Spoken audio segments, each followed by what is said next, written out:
పేరు రమేష్. చెట్పల్లి సంగారెడ్డిలో దీర్ఘకాలిక రుణాలు తీసుకున్నాము.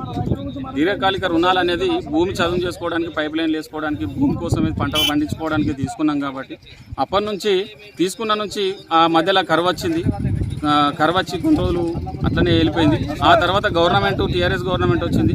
టీఆర్ఎస్ గవర్నమెంట్ కూడా మేబీ రుణాలు మాఫీ చేస్తామంటే సరే అందులో మై కూడా మాఫీ అవుతాయి అని అనుకున్నాం. ఆ గవర్నమెంట్ కూడా చేయలేదు. నెక్స్ట్ కాంగ్రెస్ గవర్నమెంట్ మొన్న 6 నెలల క్రితం కాంగ్రెస్ గవర్నమెంట్ కూడా ఫామ్ అయింది. వీళ్ళు కూడా రుణాలు మాఫీ చేస్తామన్నారు. కాబట్టి ఇందనన్నా మాఫీ వస్తుందేమో అన్న ఆలోచనతో మేము అందరం రైతులందరం అట్లనే ఊరుకున్నాం. కానీ ఇప్పుడు ఈ సహకార బ్యాంకు వాళ్ళు వచ్చి మా భూములను ఎర్ర జెండాలు వాతారు.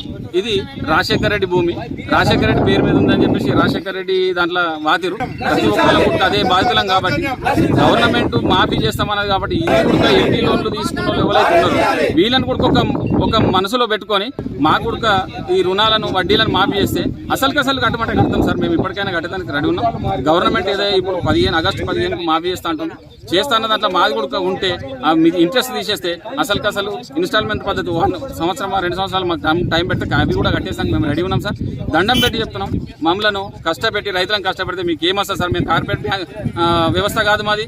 మేము పెద్ద బడా వ్యాపారులం కాదు. మంచి వ్యాపారులకు ఇస్తున్నారు సార్. ఇంట్రెస్ట్లు మాఫీ చేస్తున్నారు, లోన్లు ఎత్తేస్తున్నారు, అన్ని ఎత్తేస్తున్నారు. రోజు టీవీలలో మేము కూడా చూస్తున్నాం సార్. మేము రైతులం సార్. దయచేసి మమ్మల్ని దృష్టిలో పెట్టుకొని, రైతు అనేటువంటి దృష్టిలో పెట్టుకొని, రైతే రాజు అని మీ నోటితోనే అంటారు. కాబట్టి ఆ రైతే రాజు అనేటువంటి దృష్టిలో పెట్టుకొని మాకు కూడా ఈ ఇంట్రెస్ట్ మేము అసలు మొత్తం మాఫీ చేయమంటలేము సార్. ఇంట్రెస్ట్ మాఫీ చేస్తే ఖచ్చితంగా అసలు ఇన్స్టాల్మెంట్ పద్ధతిలో సంవత్సరం 2 సంవత్సరాలు కంప్లీట్ చేస్తాం సార్. కట్టేదానికి మేము రెడీ ఉన్నాం. దండం పెడతాం. మా భార్య పిల్లలు ఇండ్లకి వచ్చి తలుపులు వీక్కపోతాం, బాసాన్ని తీసుకుపోతాం, బాసాన్ని ఎత్తేస్తాం. అవన్నీ అంటే బయట ఇజ్జత్ పోతుందనే బాధకు మింగలేక కక్కలేక సచ్చే పరిస్థితి సార్. ఇదే జరిగితే ఇండ్లల్లో పరేషాన్ అయితే సార్. ఖచ్చితంగా మాకు సాగు తప్ప ఇంకోది మార్గం లేదు. దండం పెట్టి చెప్తాను. ఇవి మాఫీ చేయాలని చెప్పేసి గవర్నమెంట్ను పదే కోరుకుంటున్నాం సార్. Thank you.